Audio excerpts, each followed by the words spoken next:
Hi, this is Kim from Paranormally Yours, and today's book review is on Stealing the Wolf Prince by Elle Clouse.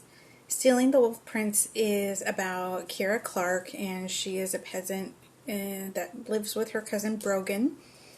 And Brogan makes his living as a con man. And Kira does the legwork for him for his cons to set him up for him. And then Brogan and his friends go out and con somebody out of their money, their life savings, their whatever, just so they can live a life without really having to work. So they are running from creditors and whatnot, and somebody has the brilliant idea to do a con job on a royal family where they try to get married to like a prince or a princess. So Brogan decides that he wants to do the con job on the royal family where Kira is from. Now, I don't remember if he knew she was from there or what that was all about, but I mean, she is his cousin, so you think he would know where she was from, but who knows? I don't know. Anyway, she figured they probably could get away with it because she moved away young enough to where hopefully no one would remember her, or she would look different enough because, you know, she had developed and aged. So they in doing the research on the family, Kira had to tell Brogan that they couldn't do it because they didn't have any daughters in the royal family. There was no one for him to con. But they did have 3 sons. The king had 3 sons. And so Brogan convinced Kira into doing the con and marrying one of the princes. It took a lot of convincing because she did not want to do it. She didn't even want to go back. But she wasn't sure why she didn't want to go back. She had like a bad feeling about it, but couldn't pinpoint why. So that is what the story is about.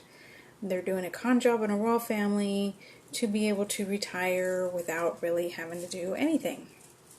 Sounds like a lot of people I know. Anyway, characters. Kira. Kira was a really good main character. Really strong. Smart. The only reason why she didn't get her shit done on her own is because the time wouldn't let her. At that time, you know, women weren't allowed to do anything. They had to ask to breathe. You know, I don't know. But they couldn't do anything on their own. That's why she lived with Brogan. She wasn't allowed because she wasn't married to live by herself. So, but I really liked her. She wasn't whiny. She kind of had some issues, but they really weren't like any of her own fault, and she wasn't whiny about it. So I really liked her.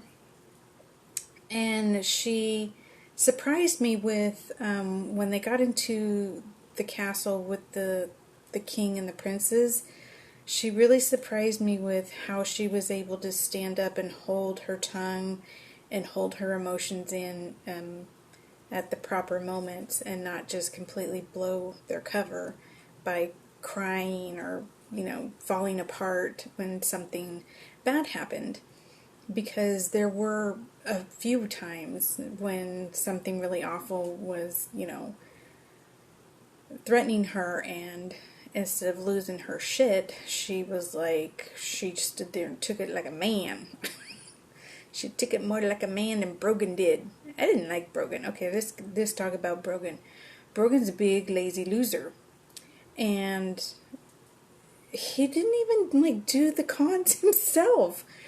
You know, she was doing all the research and legwork, finding out all the details to make the con perfect. And then he had helpers, the helper people going in with him, you know. So, yeah, he didn't even do that shit by himself. So And then at the end of the book, where he's given like a title and a house and shit, and it's like, what? I was pissed. Yeah, Brogan didn't deserve shit. Brogan should have had to like clean toilets if they had toilets. I don't think they had toilets, but anyway, he should have had to clean toilets or something. So in the future books, I hope shit turns around on Brogan, because yeah, I'm not happy with that ending in regards to him. Lachlan, he's the eldest son of the kings. He was away at school, and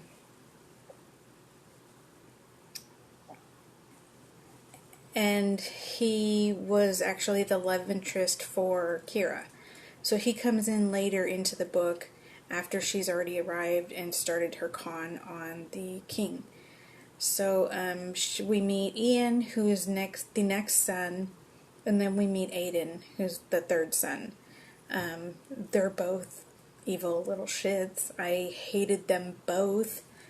And Ian is the one that Kira was supposed to marry, and he immediately, like on the first day they were having dinner, was like basically telling her the way their marriage was going to be, and it was like awful because he didn't like her, didn't want to marry her, so he was going to treat her like shit.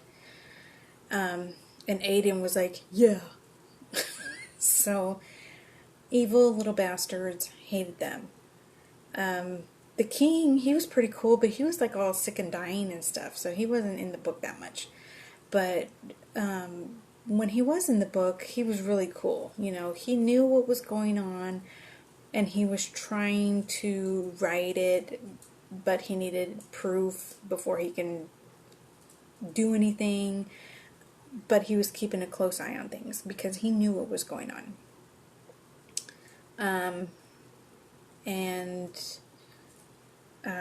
Phelan, I hope that's the way you say his name. I felt really bad for him. I really didn't care for the way Kira dismissed him. He was in love with her, and he was one of Brogan's helpers in the con jobs. And she knew it, but he had never said anything to her. And then finally when he did, she acted like a big jerk about it and just completely dismissed him. And then we just, went about our business like nothing. So I wasn't pleased about that situation. I think it could have been handled a little bit nicer, or maybe differently. Not necessarily nicer, but differently. I think the way it came and went was kind of like a drive-by shooting, it's like, okay, well, what was the point of that? I don't know. So, that's what I thought of the characters. I really loved the storyline. The storyline was pretty great. That's what kept me reading the book. It wasn't just a love story, con job kind of thing. There were some other twists in the book, some other elements to the storyline that I don't want to, talk too much about or about it all, because I don't want to give away any spoilers or any of the good parts of the book. So I will just say that there's more to the book than the con job and the love story. I was a little surprised, not like, whoa, I wasn't expecting that, because there were hints from the beginning of the book about what had come about later on.